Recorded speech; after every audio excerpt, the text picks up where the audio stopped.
We're coming to the edge, riding on the water, coming through the fog, your sons and daughters. Opening shot, extreme close-up of the Statue of Liberty, pans around to show the Staten Island Ferry and Lower Manhattan, while Carly Simon is singing about the New Jerusalem, her Oscar-winning song with a gospel choir. The opening titles roll. Harrison Ford is given top billing, followed by Sigourney Weaver, followed by newcomer Melanie Griffith, the working girl. Interior, Staten Island Ferry. Melanie Griffith as Tess with gigantic gold hair. And Joe Cusack as best friend Sin with gigantic brown hair and blue eyeshadow. It is 1988. It hosts this cupcake with a candle on it. It is presented to Tess. It is her birthday. A crowded Manhattan street. We hear Tess's first line. No lunch. I got speech class. What do you need speech class for? You talk fine. What time is my surprise party? Tess gets to her office and she changes into heels from her sneakers while she's on the phone. Then she has to find her boss in the men's room and give him toilet paper under the stall. No gigantic hoop earrings and rainbow eyeshadow. Her boss lets her know she was turned down for the entree program again, but has a friend who's looking for hungry and looking for a new assistant. This isn't a setup, is it? Newcomer Oliver Platt as Lutz says, do I look like a pimp? Tess goes home to her Staten Island apartment. She checks all of the rooms. No one is there. She opens the bathroom door. Surprise! Suddenly you see her boyfriend Mick. Newcomer Alec Baldwin, a much younger, much thinner Alec Baldwin, half naked in the bed, while Tess tries on her garter belt. You look great. And you kind of look like your younger brother Billy right now.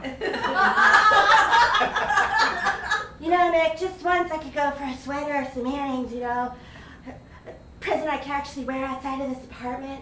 Cut to Tess in the limo with Bob of Arbitrage, newcomer and soon-to-be-added Kevin Spacey, snorting coke, drinking champagne, and says he's putting in a training tape, but whoops, it's a porno!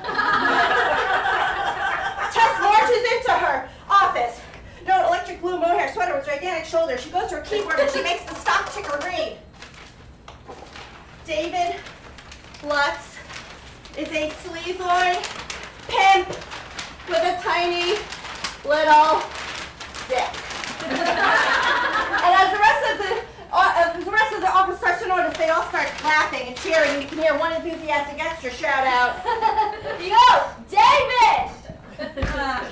Cut to Olympia Dukakis, the employment agent. She finds Tess a job in mergers and acquisitions. Tess, this is the last time I can help you. 4 strikes, you're out.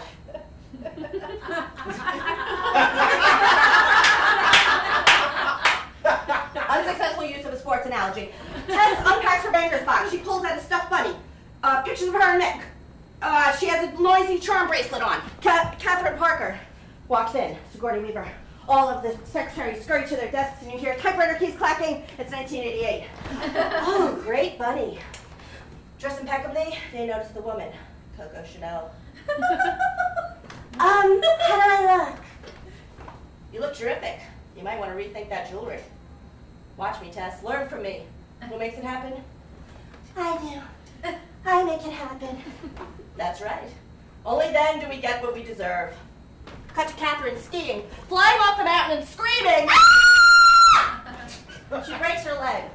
Calls Tess from her hospital bed. I need you to take over. While caring for Catherine's apartment, Tess finds a small tape recorder and hears Catherine mention Jack Trainer and Tess's idea for Trask to buy radio instead of TV. Catherine was going to use her idea and not give her credit. Two-way street, and you make it happen. Dejected, Tess heads home to her Staten Island apartment, only to find Nick in bed with another woman. What, no class? No class. Snake. Tess gets back in the Staten Island Ferry and heads back to the city. The next day, sets up a meeting with Jack Trainer.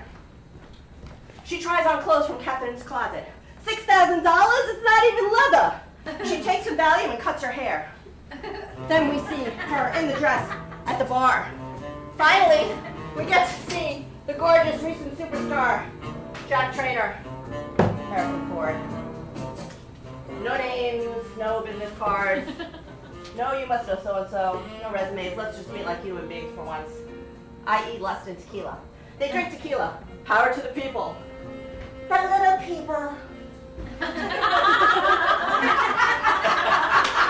have a head for business and a bod for sin. Is there anything wrong with that? No. She sees her old boss in the crowd and runs outside, and she passes out in the cab.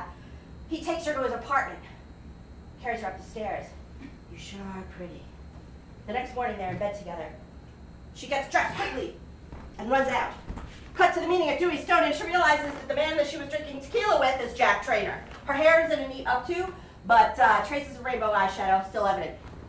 Jack visits her later on at her office, and Sin happens to be there pretending to be her secretary. Can I get you anything, Mr. Trainer? Coffee, tea, me? Jack assures Tess that nothing happened in the bed last night, and he gives her a briefcase. Cut to a bar on Staten Island. It's Sin's engagement party. Tess walks in and sees Mick. Tess. Snake. You look good. Classy. Would you have to go to traffic court or something? Mick and Tess slow dance. Note that before they start dancing, Tess puts her purse down on the bar. When it cuts to the close-up of them on the dance floor, you can see the purse strap on her shoulder. Continuity, people. Later, the crowd cheers on Mick to propose to Tess. Tess, will you marry me? Maybe. That's an answer. You want another answer? Ask another girl. Another enthusiastic extra, or the same one, yells out. Whoa, say! Mick and Tess have a fight outside the bar. 3 nights ago, I found you in bed with Doreen. Here we are, just the two of us. Will you marry me or what? I am not steak.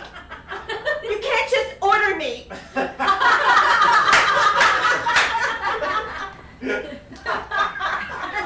The next day, Sin visits Tess in her office. Sin seems to have a lot of time to hang around at her friend's office. She has a suitcase of stuff that Mick threw out, and she offers some words of wisdom. Sometimes I sing and dance around the house in my underwear. Does it make me Madonna? Never will. Jack and Tess crash the tropical-themed wedding of Orange Trask's daughter. Note Newcomer by Ricky Lake as a bridesmaid. Jack sucks down 2 huge tropical drinks, and Tess sets up a meeting with Trask while she's dancing with him on the dance floor. Jack and Tess have a successful meeting with Trask, after which they make it at the bottom of the staircase, both dropping their briefcases. Then it's off to Jack's place for Chinese food and lovemaking, and spoiler alert. Tess learns that her boss, Catherine Parker, is the woman that Jack is about to break up with. Da da da! Cut to the meeting in the Trask boardroom. Before the meeting, Jack says, "You'll be fine. I love you." It would have been good if Tess said, "I know." But instead she says, "I love you too." Catherine bursts in, exposes Tess as her secretary, accuses her of stealing her idea. Tess leaves the meeting, and the meeting continues. Later, Tess unpacks her desk, and she tells Catherine to get your bony ass out of my sight. Trask learns that the entire idea was Tess's from the beginning. I started thinking, Trask, radio, Trask, radio. And he gives her a job at his company.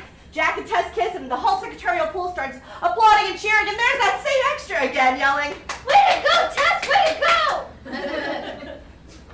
Tess goes to her new job at Trask and finds she has her own office with a view. She picks up the phone. "Sin, guess where I am?" Cut to Sin in the middle of the secretarial pool, jumping up and screaming, "It's Tess!"